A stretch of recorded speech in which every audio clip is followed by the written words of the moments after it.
we're rolling. Hey, this is Mark Goldberg with the UN Affairs blog, UN Dispatch. And this is Matthew Lee of Inner City Press at the United Nations. At the United I'm Nations. throwing it in there. I figured that gets us right into the topic, you know? Just let's plunge right in. So this Friday, a sort of probably an op-ed that shook the halls of the institution on Turtle Bay was written by a former internal investigator of sort of the UN peacekeeping operation in Eastern Congo. And Matthew, I will sort of turn it over to you now to set the scene and sort of describe sort of what this op-ed said. Sure, absolutely. And yeah, it's an op-ed because I guess he's not writing as a journalist. He's writing as maybe we can call him a whistleblower. Essentially, he works not for Department of Peacekeeping, but for the UN's overall investigative body, which is called the Office of Internal Oversight Services. And they're basically supposed to investigate when serious things happen, whether in peacekeeping or something else. This is his piece. The background to it is that it's alleged by Human Rights Watch, BBC, and others that peacekeepers from Pakistan, the Pakistani contingent in Eastern Congo, traded, after disarming rebel groups from the FNI, a particularly vicious rebel group, gave rebels their guns back in exchange for gold. And this was OIOS was sent to investigate this very serious allegation. There was a separate allegations of a battalion of Indian peacekeepers also giving gold and ready to eat meals in exchange for natural resources. And the OIOS ended up issuing a report that said that virtually none of the charges were true. The only thing they said was true was that some of the Pakistani battalion had assisted, ironically, an Indian businessman who flew in, and they'd driven him around in UN vehicles in order to buy gold, essentially illegally in the Wild West of the Eastern Congo. But even on that case, they said they couldn't prove that they'd made any money doing it, and the only ramification was to repatriate the peacekeepers, send them back to Pakistan. And there's been no evidence that they've been punished. Have they been repatriated, though? They were repatriated. And how many peacekeepers are we talking about? 3. Okay. Whereas the allegation that is not just maintained, I think here's what I want to jump to what happened today, because it's a major breakthrough. Yeah. Even after that report, there was a lot of people. BBC maintained that its reporting on the ground found that the problem was much more widespread. And they issued about 3 weeks ago a report based on interviews with the rebel leaders themselves, who are now locked up in the capital, Kinshasa, saying, yes, we got our guns back from the UN. Okay. OIOS said that's not true. They were never able to validate that. And so basically, in a way, the story is as much about the UN's own investigative machinery as it is about peacekeeping. I mean, obviously it reflects badly on peacekeeping, but I'll be the first to tell you, they have 100,000 peacekeepers in the field. These are particularly egregious allegations, but things are going to happen. In Western Sahara, there was defacing of ancient cave paintings. Right. Rape in Haiti. Some people can say, look, the whole thing is corrupt. That would 100,000 people, things are going to happen. Mm-hmm. But you have to be able to believe in the investigative process. And what's happened now, basically, OIOS battened down the hatches and said. I ended up getting actually a very long written response from Inga Britt Alenius, who's the head of OIOS, saying it's BBC's fault that they didn't provide her with this evidence, and that OIOS is not really an investigator. Their job is to kind of vet allegations to see which are serious enough to pass on to the troop contributing country, and then it's up to the country to do something. Yes. Which is kind of a strange thing. Well. And also saying that they were going to go and re-interview these 2 militia leaders in Kinshasa. Yeah. And that's where things stood until today. Actually, the individual that was involved on the ground in the investigation of the Pakistani battalion wrote an op-ed in the New York Times. Saying, I did the report, the charges were substantiated, that guns were returned to the rebels and in exchange for gold, but I was taken off the case, and the report didn't mention my findings, and everything was whitewashed. Yeah. And this is incidentally also the finding of, is this what Human Rights Watch reported as well? It is. It's all. It all ends up. It's sort of like the cherry on the sundae. Like the one problem I'd say from the way this has been either reported or sort of has come out.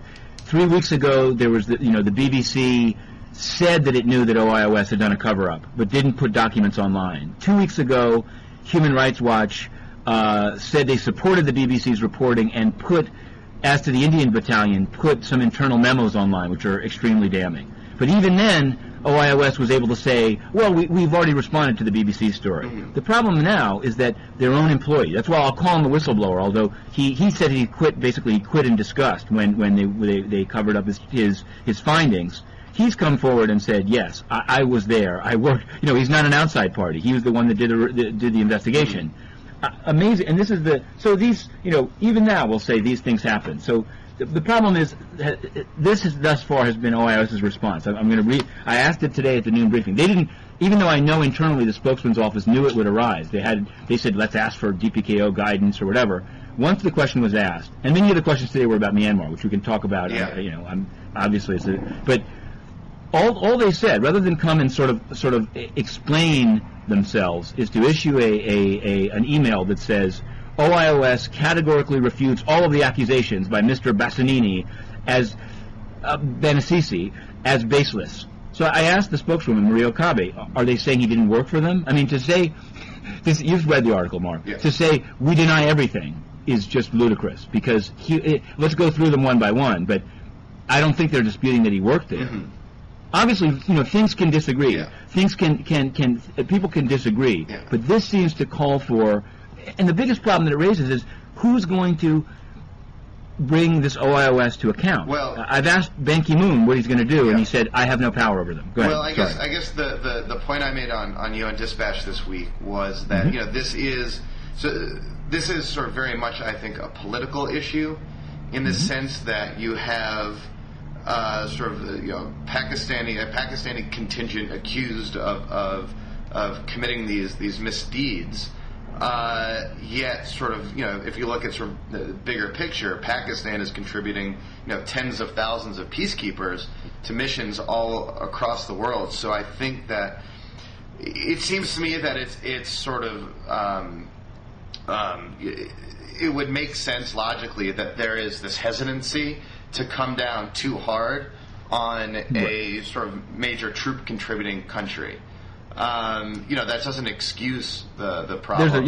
But you're right. Seems like so the most that the UN can do is repatriate peacekeepers if they're accused of doing something wrong like this. Once those Pakistani peacekeepers are back in Pakistan, the UN has no way of forcing a Pakistani prosecutor to follow up and press charges on those guys. And probably this would be even military judgment. There's like a void of justice, and that's the real problem here. But they would have a way. They would have a way of forcing. I mean, the idea, as uncomfortable as it can. The one way in which they could force them is by saying we won't accept any more Pakistani mm-hmm. troops in peacekeeping missions around the world. And the problem with that is UN the peacekeeping is already stretched to the limits. You can't just and Pakistan is a major troop contributor. It would sort of have grave consequences to other missions around the globe and to peacekeeping as a whole if all of a sudden you just don't let Pakistani peacekeepers.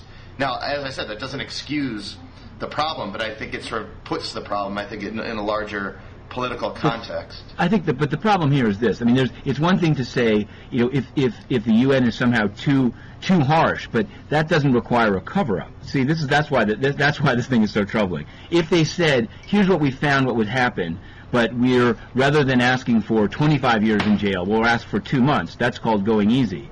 What's totally illegitimate to do is to, when your own investigator finds that UN peacekeepers wearing the blue helmets were giving guns back to murderous militias to kill civilians, mm-hmm. to cover it up because you need peacekeepers elsewhere. If that kind of thing's really going on, I mean, I don't know if maybe I'm putting it in the starkest terms, but that it just can't. The way to solve this problem is not to cover things up. And the problem is with this is that there apparently no one can can actually hold them accountable and hold the OIOS accountable. Mm-hmm. See what I mean? It's one, in this case, I'm sorry, I've got a little distracted for a second, but it's a separate, we've already talked about the peacekeepers and that they need to probably have new memorandums of understanding with countries to say some crimes or allegations need to be addressed, in the, right there where they happen. Right. If I can interject here for a second. Please do. So in 2007, if I recall correctly, there was what's called a new model memorandum of understanding, which is sort of the legal agreement between the troop contributing country and the Department of Peacekeeping Operation. And in that new model memorandum of understanding, the implication was it obligated member countries to prosecute individual peacekeepers should they be forced to be repatriated if they're accused of wrongdoing. Mm-hmm. But sort of the problem here is that the crimes are committed in a faraway place in eastern Congo as opposed to Pakistan. Mm-hmm. For a sense of justice, you want those crimes to be sort of punished and to be tried locally. The problem is, under what jurisdiction? There's no, mm-hmm. A lot of the places that peacekeepers are deployed don't have functioning judiciaries, and if they do, these judiciaries are probably not up to international standards. I think one recommendation for the future, and it was something that Prince Zaid of Jordan, who wrote a big report on allegations of sexual abuse of peacekeepers, is to have sort of court-martials in the field, so that you have, say, a Pakistani judge and Pakistani martial law conduct the investigation and the prosecution in the field in, say, eastern Congo. I think that's sort of a long way coming, and obviously you need member states to sign up for that, but it seems like, to the extent that allegations like this one really have the potential to delegitimize the mm-hmm. peacekeeping missions in the eyes of the local people they're meant to serve, it seems like that might be sort of something that member states might want to get behind. But I guess no, absolutely, and I didn't mean to. The only thing I'd say is that this, I think that at least for today, this thing. The difference here is that this is not, like I was saying, the peacekeeping issue is an ongoing one, and hopefully those MOUs can be strengthened, etc. But this thing goes to that the UN central investigative body is not credible. And that, unless this is somehow rebutted, you see what I mean? It's one thing to say, if we make a credible finding, what do we do, right? Mm-hmm. How do we punish them? Where should they be punished? But if the thing that even does the investigation from the beginning can cover things up, and not have to answer questions when their own investigator comes forward and said, my evidence was buried and whitewashed. Mm-hmm. That's the problem. And the problem is, OIOS is also in charge of the UN's procurement function. It is the investigative body. It was supposed to be the solution, having this independent from the Secretariat, answerable to the GA investigative body. And so that, you see what I'm saying? Yeah. It's a different issue. The peacekeeping one is an issue of sort of punishment. How, once findings are made, how, where, and and with what severity should they be punished? Yeah. But if the fact finder is not credible, it's a major problem. And that, I think, I'll be honest, obviously I've looked at some of these procurement things. I think they have a procurement task force that's gone off after, I don't want to say small, sort of like mid-level officials, but the largest contracts given on no-bid basis that the UN does, they don't look into them at all. They were asked to look into this Lockheed Martin contract, and they've now said that it'll be done in the next General Assembly. So that means after September. So I guess I just want to. I guess maybe putting it to you, sort of what sort of reforms do you think might be sort of useful looking forward to? Acknowledging this is a problem. What sort of going forward do you think might be a good or incredible solution? No. I mean, I think, honestly, that one of the problems with OIOS is the total lack of transparency. The head of the agency will often say, "Oh, I'm not allowed to talk to the press." But, for example, there were these audits. Well, finally, we got them and put them online. But audits of the agency that were paid for by UN money to study the admitted problems of OIOS, and they refused to release them, and not because of any other restriction. They said, I asked her miscellaneous, and she miscellaneous. She's Engelbert Elanius.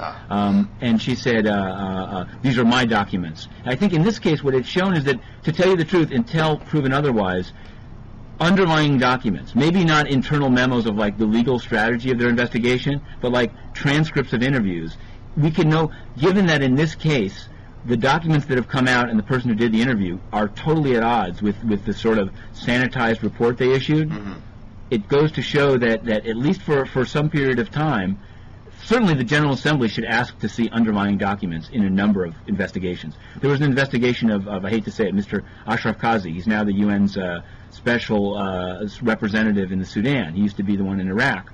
There was an investigation that many people feel was called off on political grounds.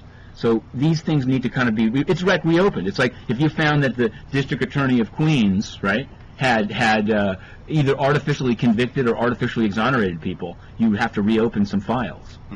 But certainly, in light of the thing that came out today, an email saying we deny it all, and then the spokesperson's office said, oh, we can't speak for OIOS.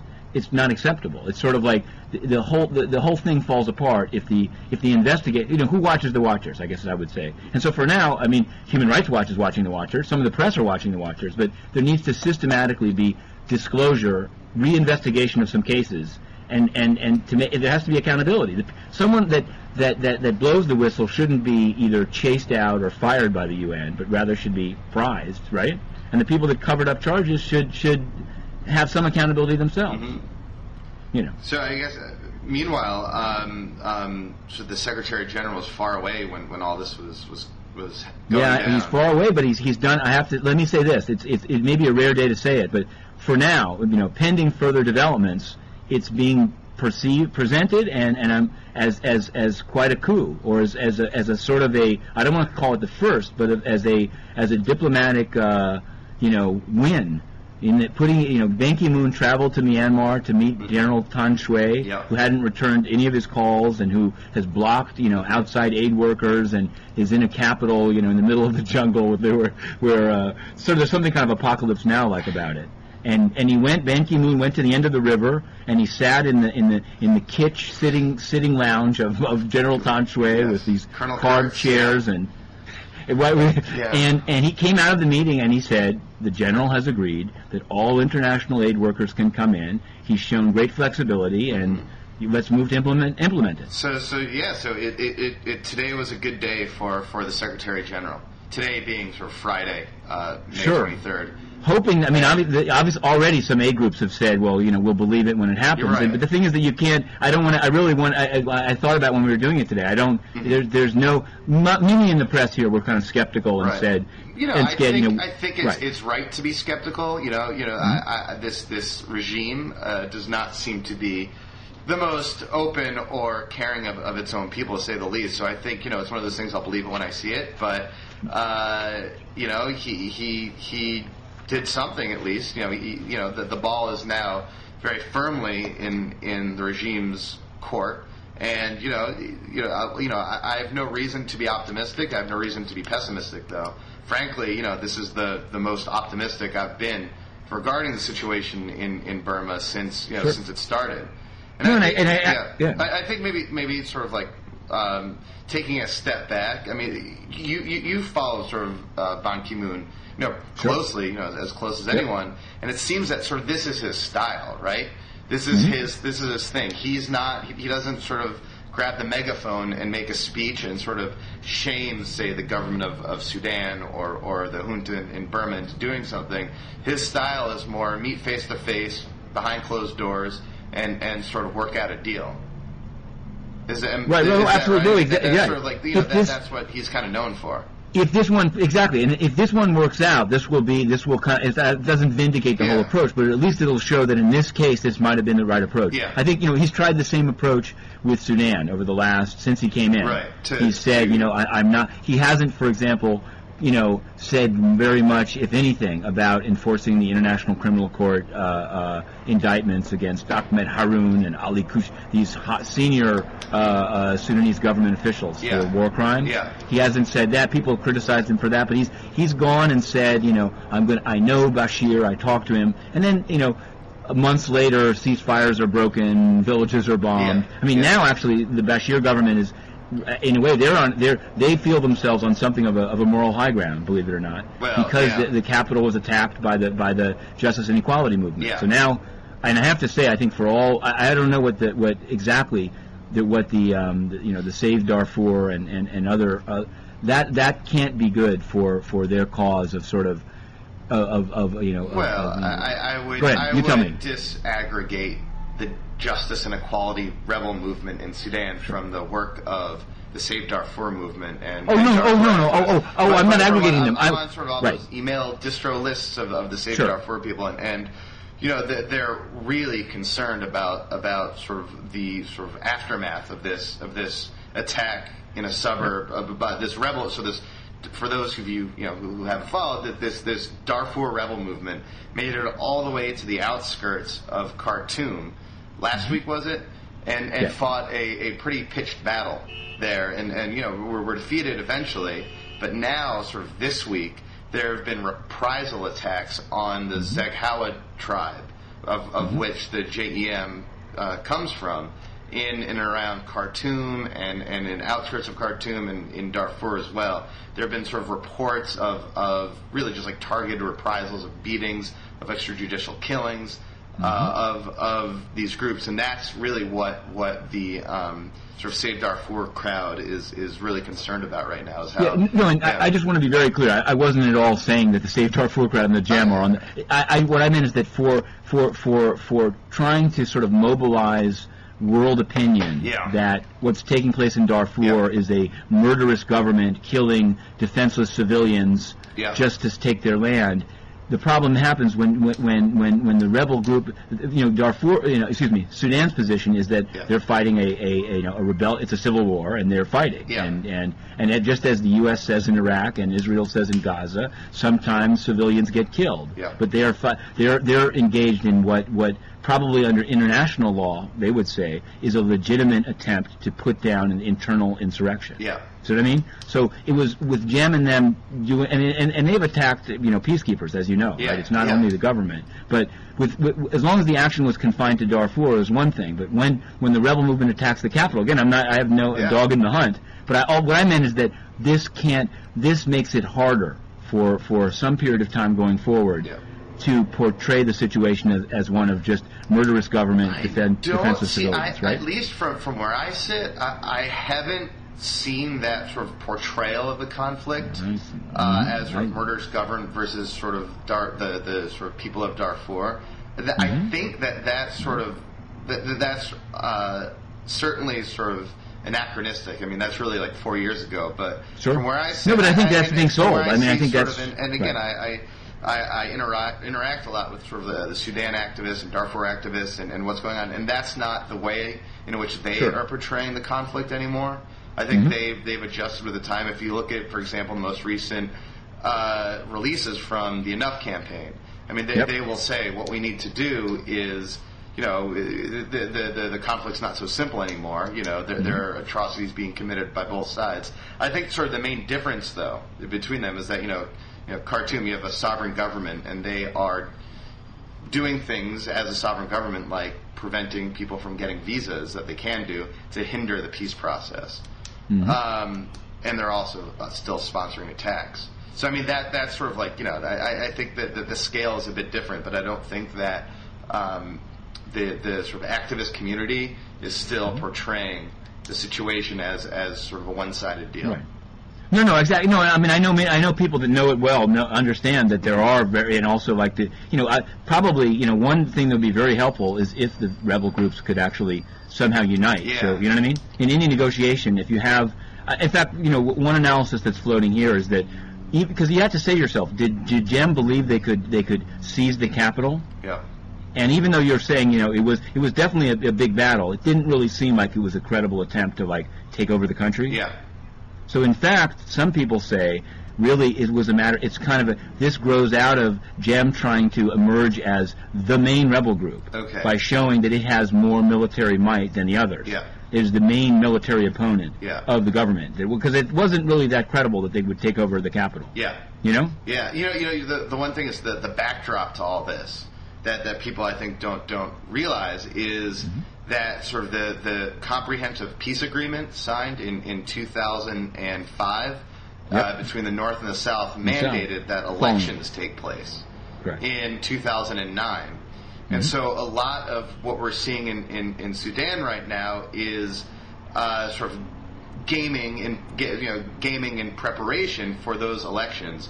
You have Khartoum doing what it can to manipulate rebel groups and Arab tribes against each other to sort of shape the demographic makeup of Darfur in particular to its advantage.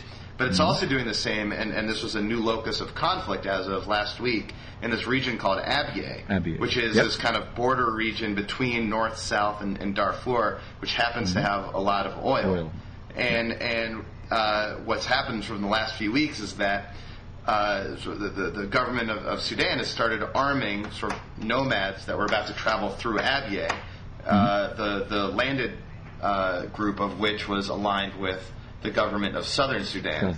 So there are these terrible clashes in Abyei this week and last week, causing something like 35,000 to 50,000 internally displaced. And and that was something actually the UNHCR was sort of on top of this week. They were on top. I mean, actually, I asked over here. The UN was confined to its compound and couldn't go out and check it. It's really, things are definitely not going that well right now. The irony is they say if the government in Khartoum, the current regime, the National Congress Party, is apparently pretty unpopular, and if free and fair elections were to be held, the South, the government of southern Sudan, which are made of southern separatists, could very likely sort of win a plurality of the election and become sort of presidents of the entire Sudan. So you'd have almost this weird situation where a separatist group is president of the entire, and might be the sort of government of the entire country. So it's all sort of kind of a wait and see. But in the meantime, groups like rebel groups are doing the same thing as is Khartoum. They're just trying to play the demographic situation and play groups against each other to their sort of electoral advantage in advance of these elections. All right. Sorry, I'll stop. No, not at all. No, I'm glad. I'm very glad because you're right. I just when I said in terms of like either moral high ground, I'll just say that the day after this attack, first of all, the Security Council passed like this presidential statement, condemning GEM for having tried to, because they sort of had to, because they did when rebel groups marched on the capital of Chad earlier this year. They issued France, ran to the council and got an emergency presidential statement issued condemning the rebels and authorizing France or anyone else to side with the government and bomb them. So it became kind of difficult for the council not to issue a similar statement in this case. And the Sudanese ambassador was walking around with a big, it's kind of we're very satisfied and we feel vindicated. And I guess what I mean is maybe it's not the group that and within the sort of the balance of power in the Security Council, the event of the GEM attack makes it much more difficult to put forward a resolution that's predominantly condemning Khartoum and saying they must, That's all I'm saying. In terms of the actual politics of Security Council, it's terrible. Sort of Darfur rebel groups of being particularly wise global political savants and players. Exactly. No, and I'm not trying to say that. It is weird. And the other thing is, it also leads. I mean, in fact, some of the ambassadors themselves that are pretty much anti-Sudan. The ones that I'm going to quote, they viewed the attack as kind of a tit for tat with Chad. Like most people here, certainly the Western countries said that Sudan was behind the rebels that tried to overthrow President Deby in Chad, and they view GEM now as sort of something of a tool of Chad. And so that's another one sort of reason for that perception is that the president of Chad, Idris Deby, is of the same tribe, the Zakawa, as the JEM. But again, I guess I'm just looking at not so much as not just is it a genocide or not, but if the more in which the conflict in Darfur can legitimately be portrayed as either fighting a well-armed internal insurrectionist group or essentially fighting a puppet army of a neighboring country. It's hard for it's hard. I mean, I think as a matter of kind of just like common sense, it becomes harder to condemn things. But certainly as like international law and the Security Council, countries have a right to oppose an army supported by their neighbor, or to fight an armed insurrection, right? Yeah, no, agreed. Now, they should avoid killing civilians while they do it, but I mean, you can look. There's a story, again, not to compare, but there, the U.S. in Iraq fired some missiles and killed some civilians, right? Mm-hmm. Everything is like how much you try not to kill civilians, and then obviously people allege that Khartoum doesn't even try and intentionally kill civilians. And so you go. How about we transition to a subject I don't follow very closely, but the Human Rights Council elections. That was a big. I have. I'll admit. You're going to teach me what's going on here. I have not followed this closely this week, unfortunately. So just maybe catch us up to speed, Matthew. Sure. They explain the Human Rights Council and all that. The backdrop to that. This was a UN reform to move from a commission to a council. It's in Geneva, and the members are elected. But the reform was that they each are subject to universal periodic review. So they'll have their records reviewed. Many NGOs, certainly Western NGOs, who bombarded and filled my mailbox the last 2 weeks, have said, I'm not putting it down, it's great information. There's sort of this sense of human rights abusers should be prohibited from being on the council, right? Now the question is obviously it's one thing to say, I think that's a kind of in an international organization like the UN, it would be unrealistic to say we will say that these 10 countries can't be on it, right? Yeah. I think because not just to say who would choose them. We can say Zimbabwe, we can say Belarus. At the same time, there's an argument that if they're on it, it totally undermines the credibility of the thing, right? But it's an election. So what happened is one of the problems is there are elections by regional groups, right? There were 4 Asian seats. And there were 6 candidates. So actually there was this was one of the more interesting ones. Most of there are 4 African seats and there were 4 African candidates. Most of the regional groups arrange it so that inside their own group, they decide who their candidates are. And then the rest of the world, the other regions just vote for whoever they put forward. Yeah. So that's how some real rogues can get on. If they're able to convince their regional group not to run anyone against them, then they'll get on. In this case... Yeah. The outside. What was interesting, and I'm trying to recall the specific circumstances, but maybe last year or 2 years ago, and I hope I don't get this wrong, but I believe among the Eastern Europe is its own group, and Belarus. Was I guess they had 4 slots, and there were 4 countries, and one of the countries was Belarus. Yep. And the United States, which is not, a part of the Human Rights Council, which didn't vote for it, and it still gets to vote. Still has a vote on the member. It still has a vote on the member, but it sort of not so quietly encouraged Bosnia to run against Belarus, and then work behind the scenes to make sure that countries voted for Bosnia and not Belarus. Yeah, no, absolutely, right?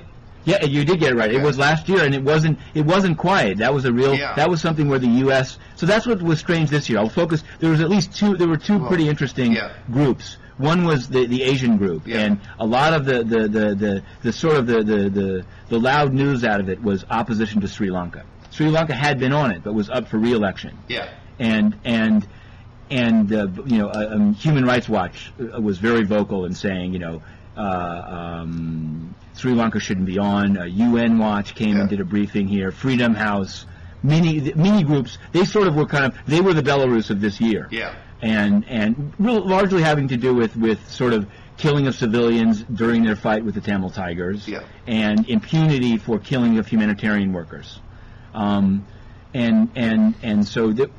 What was interesting is that the U.S. this time, I spent the week chasing around Ambassador Khalilzad and Ambassador Wolf trying to say, is the U.S. opposed to Sri Lanka? And they said, we don't talk about who we're going to vote for, which wasn't the case last year. Right. So many people were like, well, why isn't the U.S. Maybe Sri Lanka's not. It's not a question of apples and oranges. Maybe what they're really saying is Belarus particularly offended them, but Sri Lanka not. Possibly, yeah. Sri Lanka was campaigning like crazy. Let me put it this way: they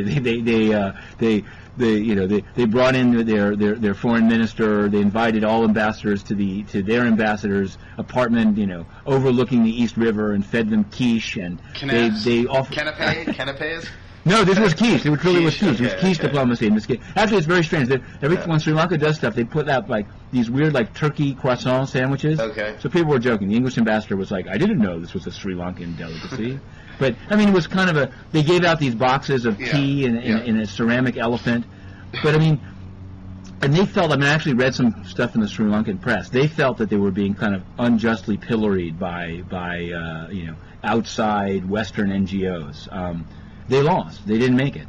Also, not making it from the Asian group was East Timor, which is kind of interesting, given how long the UN has been there. Yeah. It's not blaming the UN. There are a lot of actual issues there.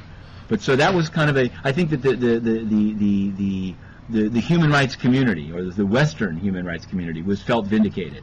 Yeah, then others complained that Bahrain got on. The big criticism of the Human Rights Council when it was created in 2005, 2006, and ultimately the reason why the U.S. decided not to join it was that sort of the U.S., thought that it wasn't strict enough, that its membership criteria was not strict enough. The U.S. wanted sort of two-thirds majority of the General Assembly to vote on the Council.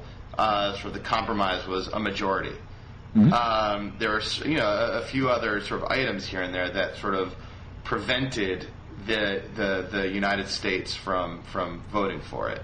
And ultimately, this actually was like kind of one of Bolton's last moves as ambassador, was to torpedo the U.S. ascension into the Human Rights Council. And so it's sort of almost heartening to see that it can work. That sort of no, that's what I'm saying, exactly. Like, can be kept off if groups of countries that cherish human rights, like the United States or Western Europe and elsewhere in the world, band together to keep offenders off. But I mean, maybe just to because I'm always uncomfortable with saying like I mean, I'll just the other region was Europe, and there were 3 candidates for 2 seats. Okay. Basically the NGOs, at least that I spoke to, Western NGOs, were like, all 3 are qualified. We don't care who wins. Who were they? France, UK, and Spain. Now, and if I recall, you told me a few, maybe the last dialogue we had, that the reason that France was making such noise about invoking the responsibility to protect and airdropping forced airdrops over Burma was because they wanted to game this election.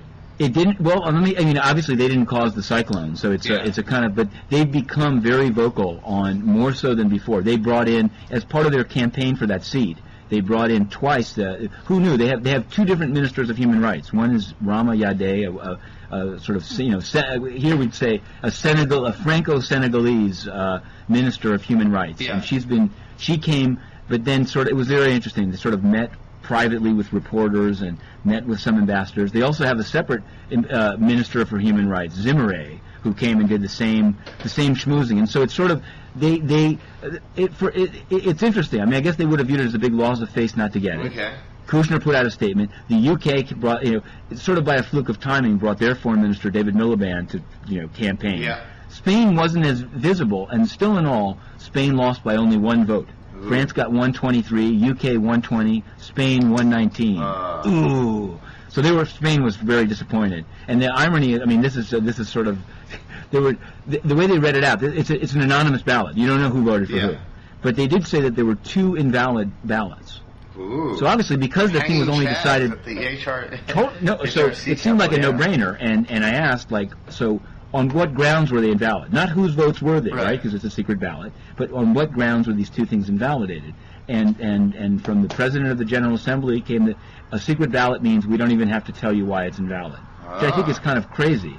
And as a kind of just as a sort of a snarky thing, like everyone's always calling for the UN to go and monitor elections, whether it's Zimbabwe or whatever. But it would have been important to, as a best practice, if you're going to invalidate votes, say why, right? You probably should show them. I know that you're groaning when you heard that, but.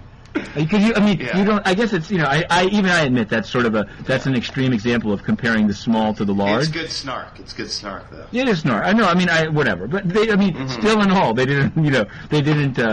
They didn't reveal it. Okay. I think here's the kind of more. And I'm curious what you think of this. Some of the NGOs that came here to campaign ostensibly campaigned against Sri Lanka, but they also took their licks at some other. Somebody came up to me, I won't name them, in front of the General Assembly the day of the vote and was like, the problem is too many, Arabic countries or Organization of the Islamic Conference countries, they dominate the Human Rights Council, and so all they care about is Israel. This was their pitch. And I wasn't really sure how given that that's a conference that has a lot of members, and they're all voting, unless you disenfranchise many countries on Earth, that's a result you're going to have.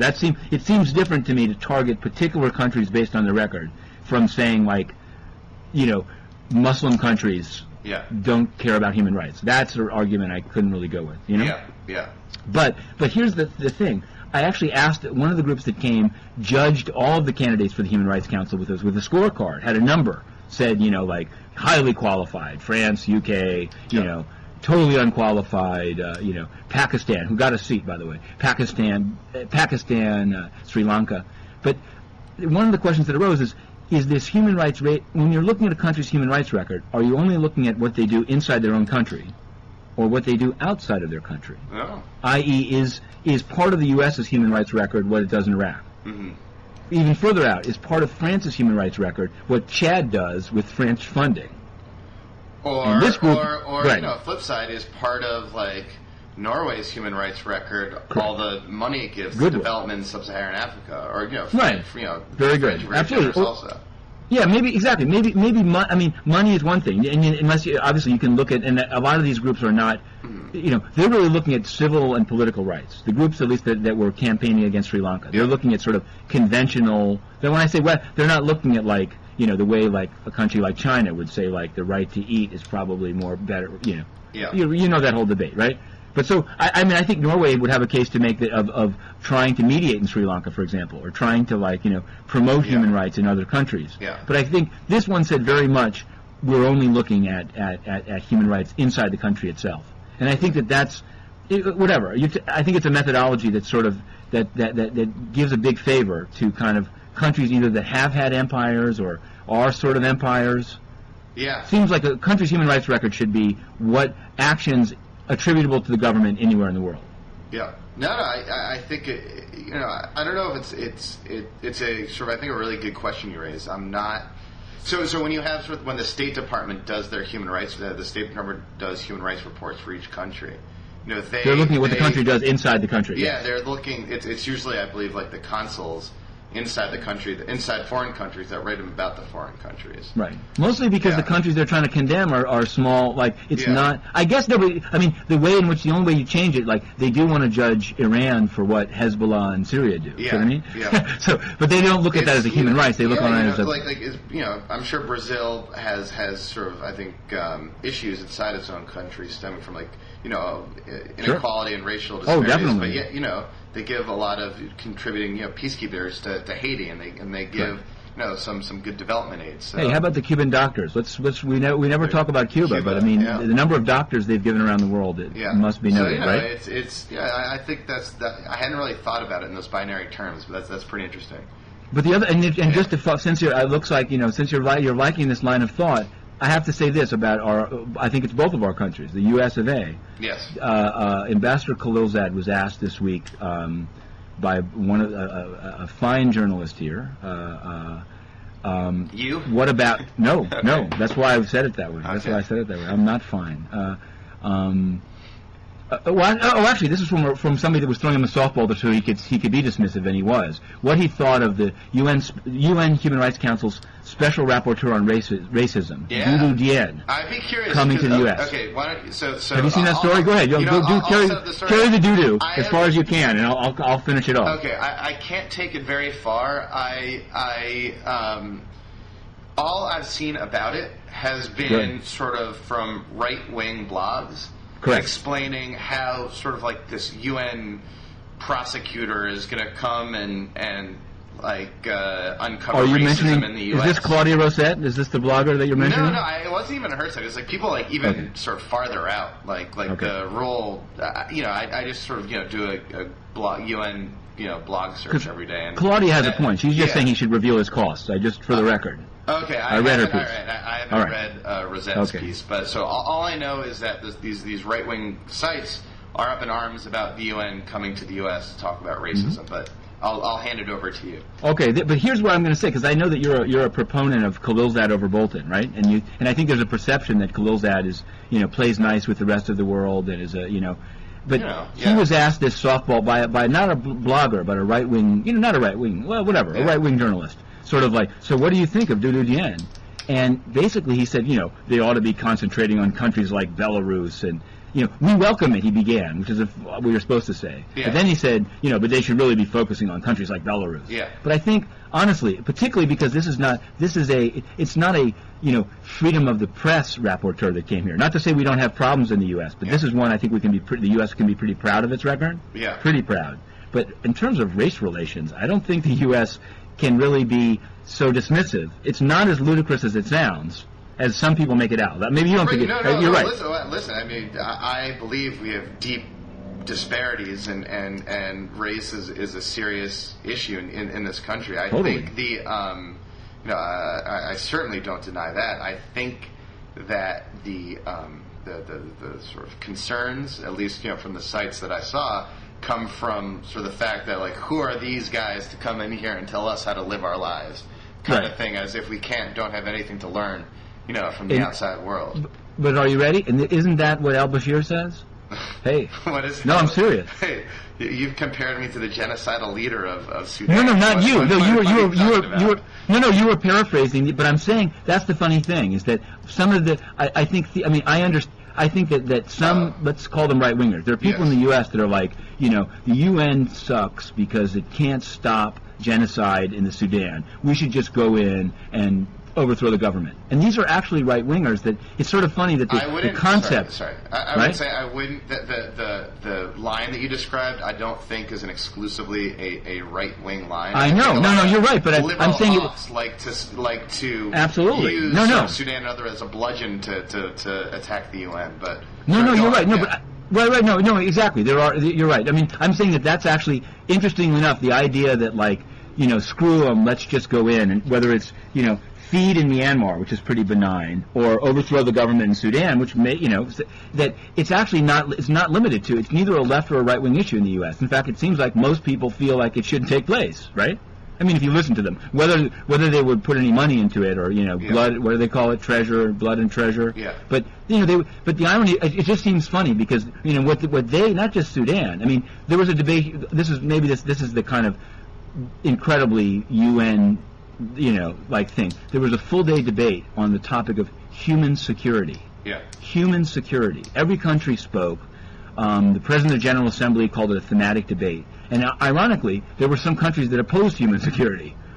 Cuba was one of them. And what they said is this is a vague and amorphous concept that will just be used to override sovereignty. Mm-hmm. Right? So it's kind of like it's sort of an offshoot of RTP. But, and I guess the connection being that the sentiment in the U.S., just like you were saying, of like Dudu Dien, who is he to come in and tell us what to do? Yeah. Is what the Cuba and the Sudans of the world say. Well, listen, so it's just sort of ironic. I personally, think that a lot of these, crazy right-wing bloggers, who they're really Cubans. They're really Maoists. In common with, with the Cuban and Khartoum in that regard. Well, that's all. That's the cheap, snarky irony that I was pointing to. Well, Since the Maoists came up, we're going to go. We'll just take a random turn and say this week. Yes. No. It's this week the issue of Nepal, which periodically comes up. I actually will to try to put it in a bigger context. It may be one of the UN's more kind of thankless, but pretty. Most people would say pretty successful. The UK ambassador, who's the president this month of the council, said, "Let's be honest. This is a big success for the UN." After a decade of really pretty vicious war between the monarchy government of Nepal and Maoist rebels. The Naxalites. Say again? The Naxalites, aren't they? Yeah. They a kind of a not a full peace agreement, but a ceasefire was arranged in which the Maoists agreed to lock their guns up, but to keep the key. I don't know. We may have talked about this before. Okay. The Maoists didn't disarm. What the Maoists did is to put their guns into locked kind of, those trailers that go in the back of trucks. Okay. And the big metal door, and the padlock went on, but the Maoists kept the key. But the UN was there to watch the boxes. So they couldn't stop the Maoists from taking the guns out. but they could tell the world Maoists have guns again. Okay. And so, and these cantonment sites were built, and the Maoist combatants went into the sites. There's a few ironies where, like, there were some child soldiers for sure, but some of the child soldiers were found to have never have fought. It's sort of once the Maoists went into the camps, the more people they could get in the camps, the more money they got. Okay. So they started just putting people into the camps. But they had an election recently, and the Maoists actually did very well. They're kind of the plurality. Okay. And they're ordering the king to stand down. Elections than fight revolutions and yeah, no, it's incredible. The Maoists. It's a really underreported story. Maoist electoral victory, Okay. in Nepal. But the thing is, the thing with the UN, I'm a big fan of the UN mission in Nepal because it's not a peacekeeping mission. It's like a political mission. Yeah. They're not there but they are, by being there, they've a number of times in the last at least 2 years that I've been following it, that things could have really flared up between the Maoists and the still in place government. They've kind of mediated, talked to both sides. They sort of they're viewed pretty much as an honest broker in terms of, like, talking to the Maoists, talking to the government. The thing that's happened though is that they've basically their mandates run out. I mean, maybe, and that also may be a UN success story. They're supposed to pull out by this summer. There's a lot of they never really demobilized the Peacekeepers. That's something that they admitted this week, and that was they said they had to put it on the back burner during the election. But there's been this incident where Maoists kidnapped and beat to death a prominent businessman of Kathmandu inside one of the cantonment camps. So it arose. And the head of the mission is Ian Martin, who he was a human rights guy, essentially, but now works for the UN. And, he was very defensive and said, okay, it happened in the cantonment site, and we oversee them, but we don't oversee the beating to death of the businessman. It sounds like just, one guy, but this led to, like, protests that closed down Kathmandu for a number of days, and it's sort of thrown things into chaos. It's like they got a lot of votes, but it sort of tended to show all is not right, Yeah. But they said that their role is they're just monitoring the guns, not the gunners, Yeah. I don't know how that plays. I was going to say that thing about people don't kill people, guns kill people. So if that was true, then the UN would be doing great because they're just monitoring the guns, not the people that had the guns. But they can obviously kill without guns. But they're even in this, they're trying to sort of put I'm not sure where I'm going with this, except to say, like, this is the day-to-day work of the UN. In fact, that's one mission where to no country. I mean, India's interested in it to some degree. China's interested in it. I mean, hippies in the U.S. are interested in it. Where do the peacekeepers or the peace monitors or whatever in Nepal come from? Because there's really not that many of them. It's not a full contingent. It's actually one where they haven't, unlike these big peacekeeping missions where they bring in whole battalions. Yeah. I actually think that the ones that are there are kind of UN staff. Or actually, I take that back. Some of the technicians, here's one terrible way to answer your question. Yeah. There was a helicopter crash there, maybe it was early April. Yeah. Hang on one sec. Now you're getting it live. Statement on Darfur is available. We're kidding. Okay. There was I don't know if you'd heard that, Mark. I don't know if that was even audible to you, but there are these Nigerian contingent that served in Darfur. Yeah. Like 40 some of them were killed in a bus crash back in Nigeria, not in Darfur. But right after they got back, so the UN is issuing its statements, and that's terrible. Yeah. But there was a helicopter. I mean, there was a helicopter crash in Nepal of a UN helicopter in early April, and of the 10 people that were on it, and all of whom died, they were like from 8 different countries. Okay. So the stories. You can go to the DPKO website, and they would have. Yeah, no, you're absolutely right. I guess I take that to be that it's not. It's a small. There's not that many of them. Yeah, it's a small. And they're spread out all over. And somewhat effective mission. So. Yeah, maybe that's a good note we can wrap it up on. Okay, we can wrap it up. We can. The only thing I want to say about the helicopter, and that's why and this is the sort of day-to-day kind of UN stuff. Like, it turns out that there had been once this thing crashed, there had been a previous incident with the UN helicopter, which reportedly by the Nepalese press was never reported to the Nepalese aviation authorities. Yeah. So there's kind of this question of like. And again, it's. I mean, you might not think it's that interesting a question, but when the UN is operating in a country, is it subject to the laws? I mean, it's one thing to say I'm immune, you can't lock me up, but for example, do your helicopters have to give their itinerary to the civil aviation authorities? Yeah. And the other thing that happened is when the helicopter crashed, indisputably, local media that went to cover it was physically restrained by unmanned personnel and had the film taken out of their cameras. So I asked Ian Martin, that seems to be kind of not a best practice in terms of like free press, and he said that it was out of respect for the deceased and their remains. They did not want that photographed, and therefore they seized the film. Okay. Now maybe on that note we can leave it. Grim, but okay. Okay. All right. No, so we will hopefully speak soon. okay. Possibly from another country. Could be. Let the mystery build. Let the mystery build. All right. Thank you, Matthew. No, thank you. I know we were a little bit diffuse, but that seems to be the news of the week. Way it works. Okay. All right. Thanks, Matthew. Have a Let good me go one. down and get the Darfur statement. All righty. Bye. All right. Bye-bye.